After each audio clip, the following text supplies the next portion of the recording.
Bon matin. Donc aujourd'hui, on poursuit notre série avec Josué 5, les versets 1 à 12.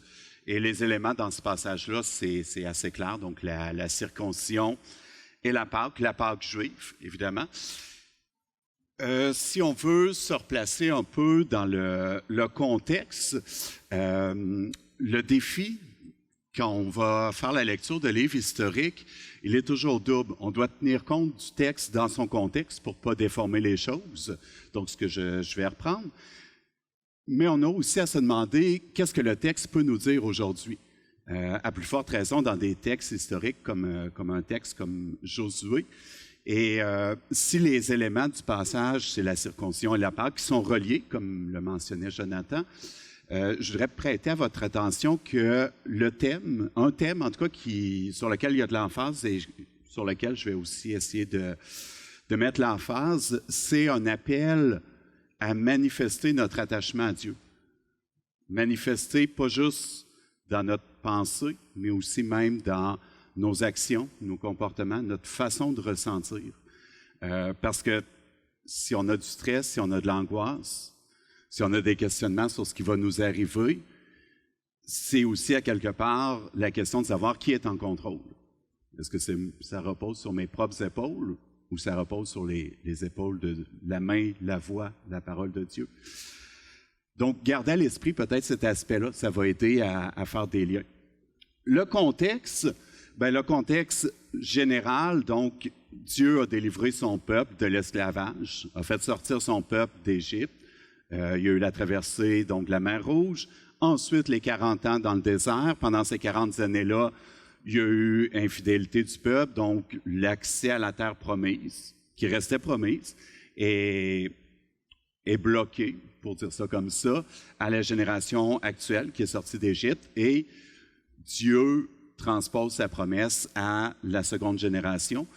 Ensuite, traversée du Jourdain, ce qu'on avait vu là avec la prédication de Will, traversée du Jourdain, on entre dans la terre promise à ce moment-là et il y a un mémorial avec les 12 pierres. On est appelé à se rappeler de ce qui a été fait. Donc, on arrive à cet endroit-là. Si vous voulez, avant de regarder le texte, on va prendre un moment pour prier ensemble. Père éternel, on se présente devant toi bien humblement ce matin. On te prie de nous fortifier par ta parole. On te prie de préparer nos cœurs afin d'être attentifs.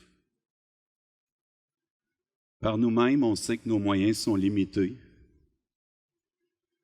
mais donne-nous de nous attacher à tes promesses que c'est toi qui agis en nous, que c'est Christ qui va vivre en nous, et que par ta force, par ta puissance, tu peux nous fortifier, tu peux nous donner la lumière de ton espérance. Rends-nous attentifs à tes directions pour ton peuple, hier, aujourd'hui, maintenant et toujours. On te prie, nous ici rassemblés dans le nom de ton Fils Jésus-Christ. Amen. Donc, faisons la lecture du texte. Donc, Josué 5, les versets 1 à 12. Je vais le prendre ici, qui va être plus gros. Donc, tous les rois des Amoréens établis sur la rive occidentale du Jourdain et tous les rois des Cananéens établis sur le littoral de la mer Méditerranée apprirent que l'Éternel avait asséché le Jourdain devant les Israélites jusqu'à ce qu'ils l'aient traversé. Alors, le courage leur manqua et ils perdirent tous leurs moyens en face des Israélites. À cette même époque, l'Éternel dit à Josué, « Fais-toi des couteaux de silex, ou de pierre selon les traductions, et circoncis cette deuxième génération d'Israélites. » Josué se munit de couteaux de silex et circoncit les Israélites sur la colline d'Aralot. Voici pourquoi Josué les circoncit. Tous les hommes en âge de porter les armes qui étaient sortis d'Égypte étaient morts en chemin dans le désert après avoir quitté l'Égypte. Ils étaient tous circoncis, mais les garçons nés pendant la traversée du désert, après la sortie d'Égypte, ne l'avaient pas été. Pendant 40 ans, les Israélites avaient marché dans le désert jusqu'à l'extinction de toute la génération des hommes en âge de porter les armes au moment de la sortie d'Égypte. En effet, parce qu'ils n'avaient pas obéi à l'Éternel, l'Éternel avait juré de ne pas leur laisser voir le pays qu'il avait promis par serment à leurs ancêtres de nous donner, ce pays ruisselant de lait et de miel. Mais il leur substitua leurs fils. Ce sont eux que Josué circoncis, puisqu'ils ne l'avaient pas été pendant la marche dans le désert. Après que tout le peuple eut été circoncis, ils restèrent sur place dans le camp jusqu'à leur guérison. Puis l'Éternel dit à Josué, « Aujourd'hui, j'ai fait rouler loin de vous l'opprobre de l'Égypte.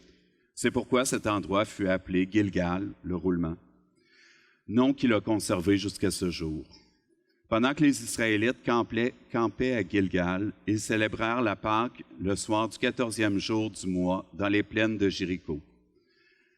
Le lendemain, ils mangèrent des produits du pays, des pains sans levain et des épis grillés.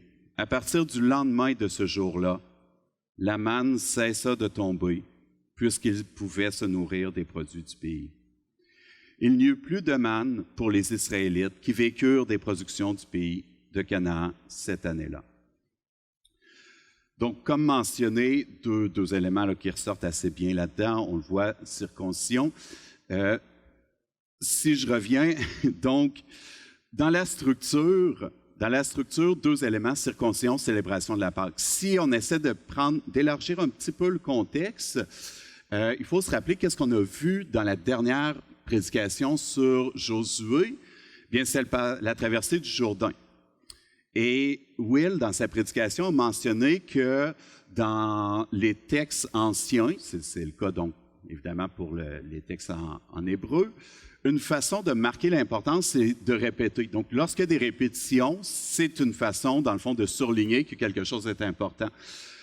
On est rendu au chapitre 5. La traversée du Jourdain, d'après vous, c'est mentionné combien de fois? 3, 4, 5? 21 fois. 21 mentions de la traversée du Jourdain, c'est impressionnant. Donc, je vais me permettre de l'insérer dans la structure ici. Donc, on a 3 éléments. Traversée du Jourdain, on pourrait le formuler, c'est d'abord Dieu qui accomplit. C'est d'abord Dieu qui délivre. Ensuite, il y a quelque chose qui est demandé au peuple. Dieu fait avant de demander. Il délivre avant de demander une réponse. Et la réponse, c'est de le célébrer, donc avec les deux parties, l'acte de foi pour la circoncision, on verra pourquoi c'est vraiment un pas de foi qui est demandé, et la célébration de la Pâque. Et là, ici, j'ai mis un point boni, juste garder en tête qu'est-ce qui vient après. On n'est pas rendu dans le après, dans le récit, mais quand même, eux l'entrevoient, c'est la conquête du pays. Donc, ils viennent de traverser le Jourdain, ils sont dans les plaines de Jéricho et ils vont devoir conquérir Jéricho. Et peut-être juste pour essayer de se placer à leur place, ils sont nés dans le désert. C'est à peu près tout ce qu'ils ont connu. C'est pas des soldats. Ils n'ont pas été formés au combat. C'est pas des stratèges militaires non plus. Là, ils traversent le Jourdain et ils savent qu'ils vont devoir aller combattre Jéricho. Donc, premier point, d'abord, Dieu délivre son peuple.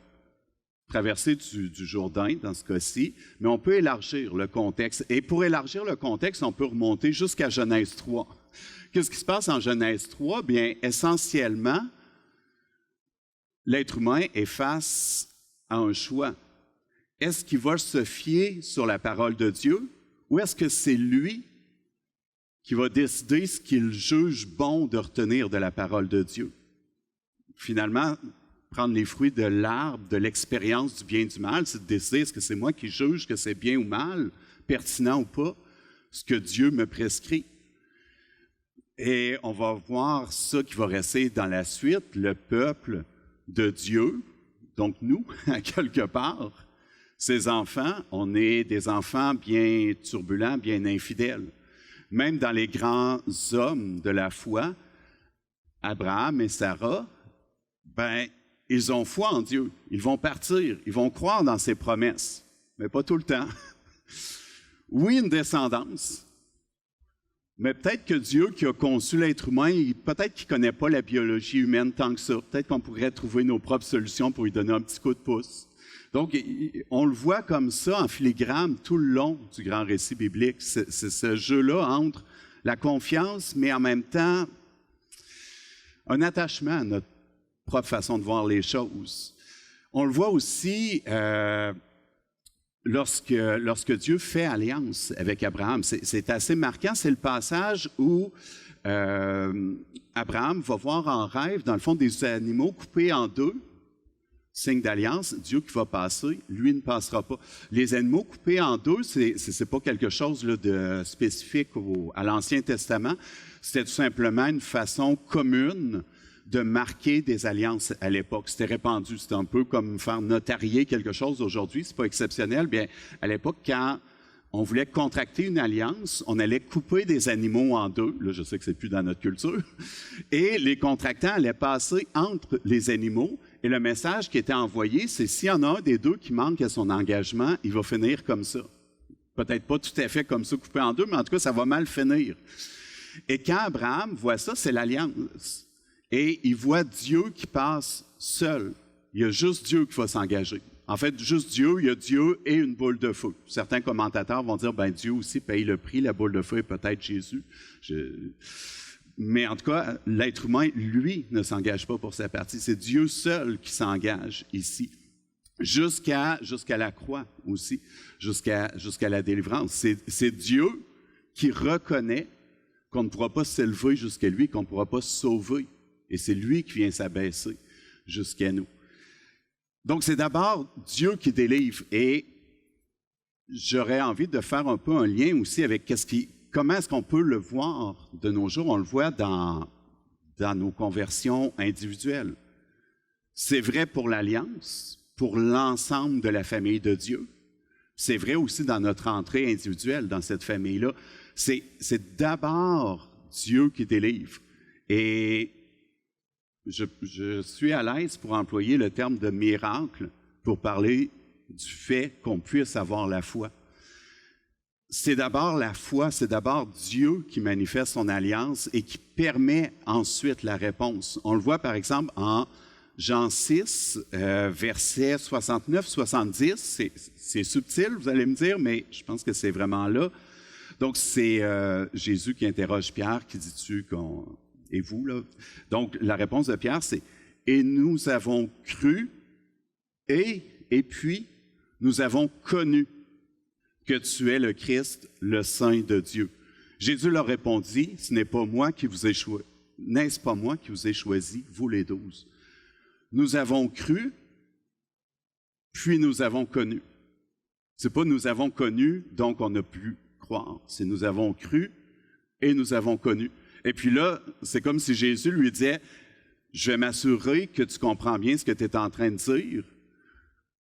Tu as cru, mais tu as cru parce que je t'ai d'abord choisi. » Donc, il souligne. On le voit aussi, puis en 1 Timothée 2,4.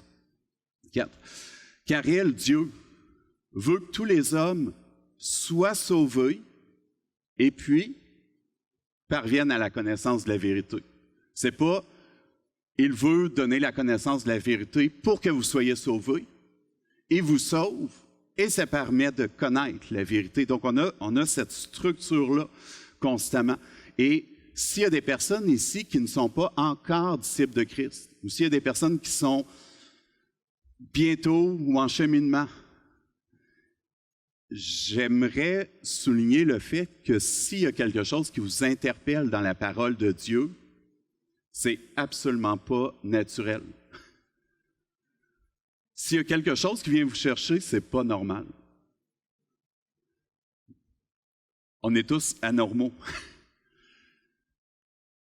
Que fait la corruption de la nature humaine en Genèse 3? Bien, ça fait en sorte que dès notre naissance, notre nature corrompue va nous détourner de Dieu. Donc, le fait de pouvoir être interpellé par la parole de Dieu, ce n'est pas quelque chose de naturel, c'est quelque chose de surnaturel. Et S'il y a quelque chose qui vous interpelle et que vous vous sentez peut-être pas tout à fait disciple ou que vous demandez si vous l'êtes, bien, je suggère que le fait même de se poser cette question-là, c'est que Dieu a déjà initié quelque chose. Gloire à lui. Et l'autre pas est de votre côté. Et là, je rassure tout de suite, l'autre pas, c'est pas la circoncision, c'est fini cette étape-là. On est correct. Mais l'autre pas, essayez de placer la confiance et il y a des choses qui vont se comprendre graduellement, qui vont venir. Donc, deuxième point, la circoncision. Donc, la circoncision, donc, c'est lié à la Pâque. Ça a été souligné tantôt par Jonathan. On le voit donc de mentionner, la Pâque va célébrer la délivrance d'Égypte. Ça va se faire selon les conditions prescrites par Dieu. Donc, il faut être circoncis pour pouvoir y participer. C'est pas une affaire ethnique non plus. On peut être greffé. C'est une image aussi qui va revenir souvent dans le Nouveau Testament, l'image de la greffe. Donc, c'est ce qui se passe ici. Donc, il y a la circoncision, cette demande-là, parce que, en même temps, Dieu veut demander qu'on le célèbre, qu'on se rappelle sa délivrance, que ce soit le premier geste après le Jourdain. Aujourd'hui, c'est plus nécessaire d'être circoncis. La circoncision était un signe extérieur qui pointait vers une réalité beaucoup plus grande, beaucoup plus importante, la circoncision du cœur. Donc, si on est esclave de notre nature corrompue, c'est le cœur qui doit être circoncis. Je ne sais pas si vous êtes familier, dans l'hébreu, c'est la même chose aussi en grec ancien, mais dans l'hébreu, le terme de cœur a très peu à voir avec la notion que nous, on a du cœur. Quand nous, on parle du cœur, des fois, c'est dans l'expression « va là où ton cœur te porte », c'est les sentiments, les émotions un peu.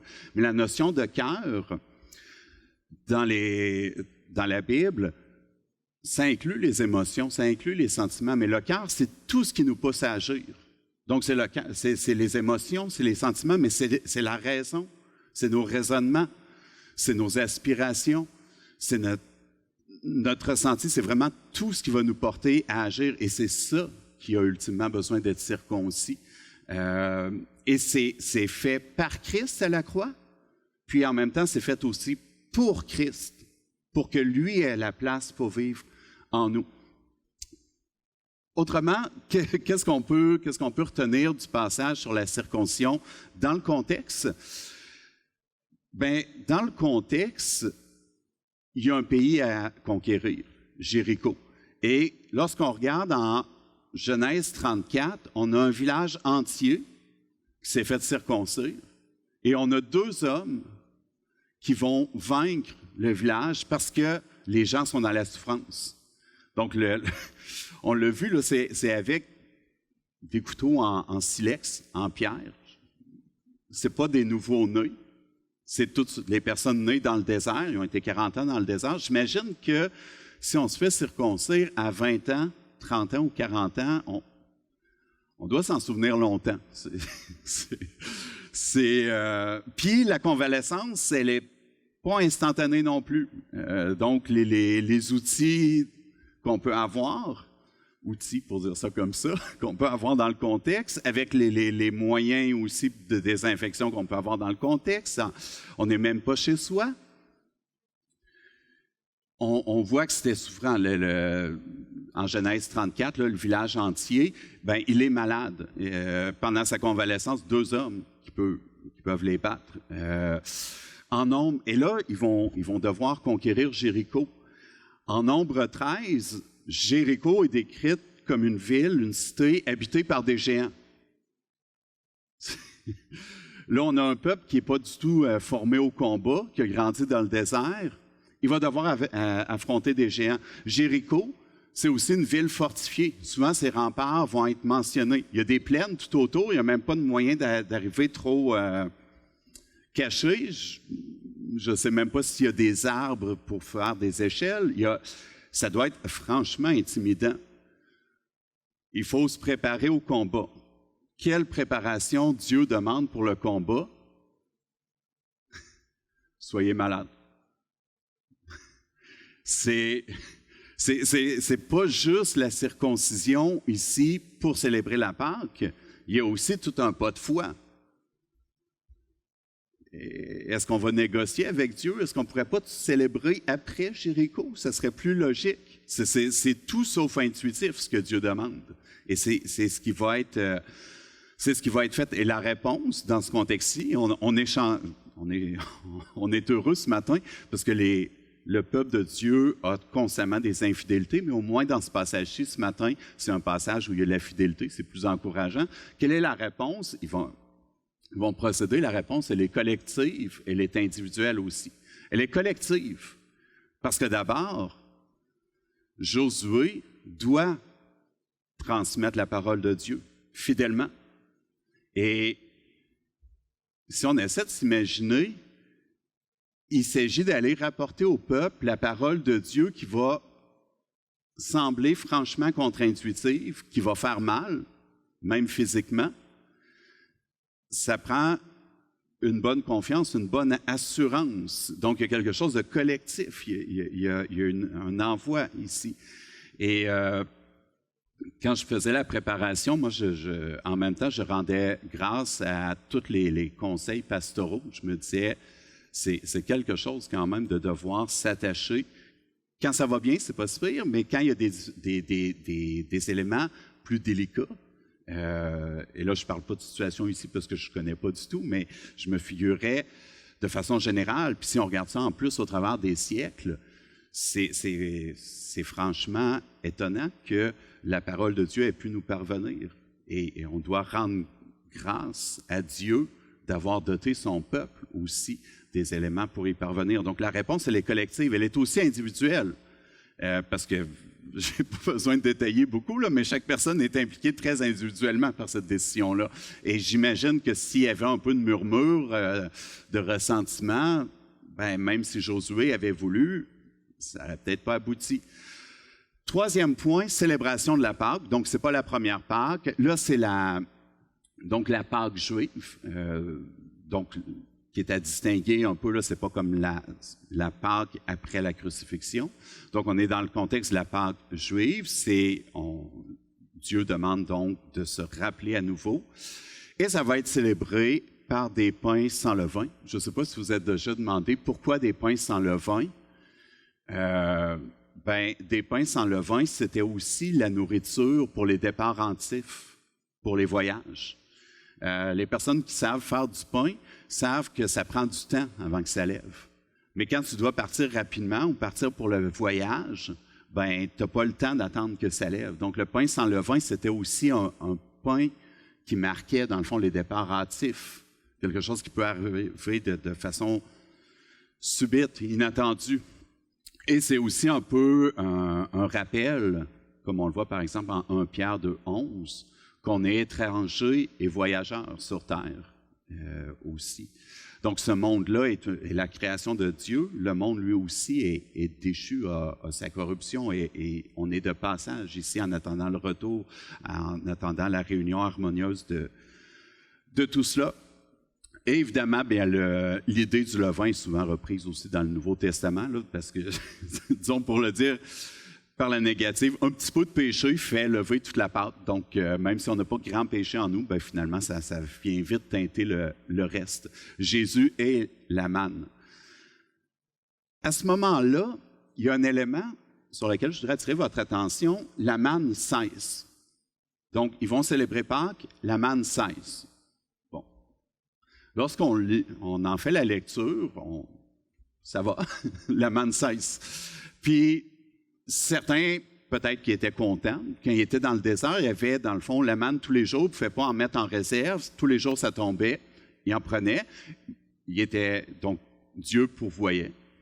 Mais quand même, certains Israélites, des fois, se disaient, quand on était esclave, au moins on avait de la caille, tu sais. C'était plus varié. Mais, donc, il y avait cette infidélité-là, quand même. Mais il y avait une sécurité. Là, la manne cesse. On est rendu à une autre étape. Mais si on se replace dans le contexte, ils traversent le Jourdain, ils se font circoncire, ils célèbrent Dieu avec la Pâque, ils savent qu'ils vont aller attaquer une ville. ça arrête d'arriver. La providence cesse. Et là, ils ne sont pas chez eux. La conquête n'a pas eu lieu. Ils se sont rendus malades en se faisant circoncire. Ils vont devoir combattre. Puis la pression est d'autant plus augmentée que c'est leur subsistance. Ils auraient pu être attaqués même pendant qu'ils étaient malades, quand ils étaient dans les plaines. Là, ils ont quand même moyen un peu de subvenir. Le texte mentionne qu'ils vont prendre des épis grillés, mais ils ne sont pas chez eux. Il n'y a rien d'assuré. Et j'imagine qu'un réflexe doit être de se dire, mais qu'est-ce qu'on a fait? On a obéi fidèlement. On s'en va vers le combat, puis là, la providence arrête. Ça doit quand même être déstabilisant. Et ici, il y a un rappel que Dieu ne cesse pas ses promesses. Il y a un rappel que Dieu a promis la manne dans le désert et il l'a toujours faite. Mais de l'autre côté, il y a aussi le rappel que cette étape-là, elle est passée. Donc, le peuple de Dieu est rendu à une nouvelle étape dans son cheminement. Et donc, il doit aussi lui-même s'engager vers cette autre étape-là. Il doit conquérir Jéricho, et ça ne sera pas par ses propres forces. Et ici, si on essaie de transposer pour nous, puis là, je dis nous dans à peu près tous les sens, là. Nous, comme Église universelle, nous, comme peuple de Dieu, nous, au travers de tous les siècles, puis nous aussi ici, à Saint-Angèle, comme Église locale, puis nous, en tant qu'individus. Quand on change d'étape, c'est possible que Dieu enlève certaines providences pour les remplacer par d'autres à venir. Mais quand on est dans la transition, c'est assez compréhensible d'être déstabilisé. On s'habitue rapidement au confort de ce qu'on avait par Dieu. Donc, ce n'est pas juste notre confort, nous, là, c'est la providence de Dieu, mais on s'y habitue aussi. Et c'est déstabilisant qu'on ne sait pas comment Dieu va pourvoir, qu'est-ce qui va arriver, qu'est-ce qui va changer.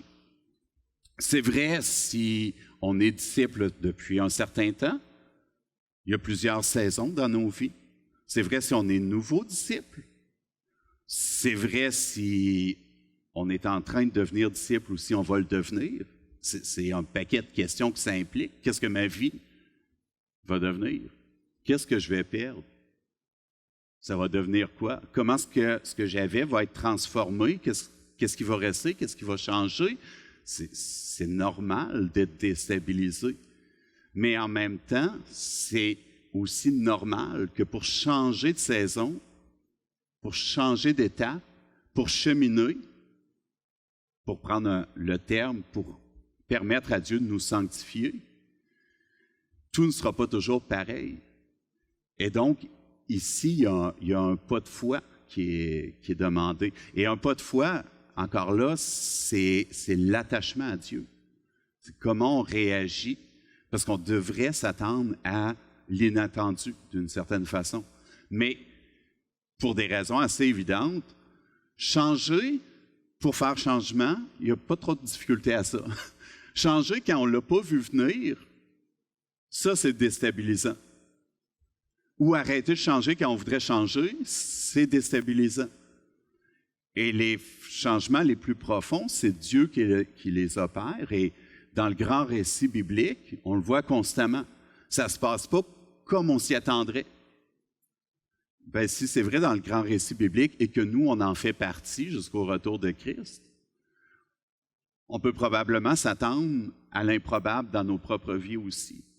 Donc, je ne sais pas pour vous, pour moi, quand je vais être face à une situation déstabilisante que je n'avais pas vu venir et pour laquelle je ne vois pas d'issue, bien, je confesse que je pensais très rarement à la manne qui avait cessé. Peut-être que ce sera un meilleur réflexe d'y penser davantage à la manne qui a cessé et c'était en vue de quelque chose de plus grand, de meilleur. Pensez évidemment à la croix, qui est l'assurance que tout a été accompli. On est dans l'entre-deux, là, déjà le pas encore, mais il y a cette assurance-là que la victoire est acquise. Donc nous, on ne comprend pas nécessairement, mais Dieu sait mieux que nous vers où il nous dirige. Donc, c'est sans doute utile qu'on se remémore ce passage-là aussi, repenser à la manne, qui peut cesser et que c'est pas un drame, c'est qu'il y a autre chose après, et que Dieu va venir il va pourvoir, Dieu. Là, dans le passage, ce matin, on a l'étape où ça peut être le choc. On n'est pas entré dans le combat. On verra ça ça sera exposé dans la prochaine prédication, mais là, on est dans l'entre-deux, justement, du moment déstabilisant dans tout ça. Donc, soyons attentifs au fait que Dieu nous a déjà justifiés, mais qui nous sanctifie graduellement, qui nous appelle à être transformés et que parfois, il utilise des moyens qui ne seraient pas les nôtres. Je dis parfois, là, mais probablement souvent, parce que s'il utilisait mes propres moyens, je ne ferais pas confiance. J'ai confiance justement et précisément parce qu'il n'utilisera pas mes moyens. C'est pour ça que j'ai confiance, parce que c'est Dieu qui va agir. J'ai la joie de terminer la prédication avec la commission et la bénédiction. Donc, vous savez, c'est une habitude de terminer en vous envoyant. Donc, on ne fait pas juste quitter, on est envoyé. Donc, on est tous aussi ambassadeurs du Christ. Et l'image de la commission, moi, ça me fait penser un peu aux parents qui vont nous envoyer, quand on est enfant, qui vont nous envoyer faire une commission hein, quelque part. Là. Donc, il y a un peu de cette image-là. On a un envoi, on a quelque chose. Quel est le lien? Donc, ça va être commission, ça va être en 2 Pierre 1, 5 à 7 et 10a. Mais quel est le lien? Dans le passage de ce matin, j'espère qu'on va continuer à méditer sur l'appel à faire confiance à la providence de Dieu, surtout et avant tout dans les moments de transition, dans les moments de surprise, dans les moments où on peut être pris par des crises d'angoisse, du stress, des questionnements, de l'incertitude. Il faut s'attacher à Dieu. Il faut répondre par la foi. Mais en même temps, j'ai conscience que c'est un peu vite dit.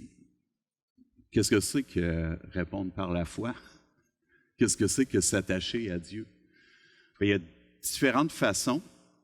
Et dans les façons, une de ces manières-là de s'attacher à Dieu, parmi les différentes façons proposées, il y a celle qui est ici en 2 Pierre 1, 5 à 7 et 10a. Donc, pour cette raison même, faites tous vos efforts pour ajouter à votre foi la vertu, à la vertu la connaissance, à la connaissance la maîtrise de soi, à la maîtrise de soi l'endurance dans l'épreuve, à l'endurance la piété, à la piété l'affection fraternelle et à l'affection fraternelle l'amour. C'est pourquoi, frères et sœurs, puisque Dieu vous a appelés et choisis, faites d'autant plus d'efforts pour confirmer cet appel et ce choix. Je le mentionnais tantôt, c'est Dieu qui fait qu'on croit en lui. Puisqu'il nous a appelés et choisis, faisons d'autant plus d'efforts pour confirmer cet appel et ce choix. Et Dieu est gracieux. Il sait que ce qu'il nous demande là, c'est très exigeant et il connaît nos cœurs très défaillants.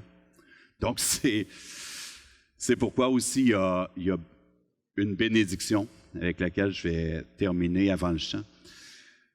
Donc, en 2 Timothée 2,13, « Si nous sommes infidèles, j'aurais envie de dire, et nous le serons malheureusement, si nous sommes infidèles, lui, il demeure fidèle, parce qu'il ne peut se renier lui-même. » Que Dieu bénisse sa parole. Bon dimanche.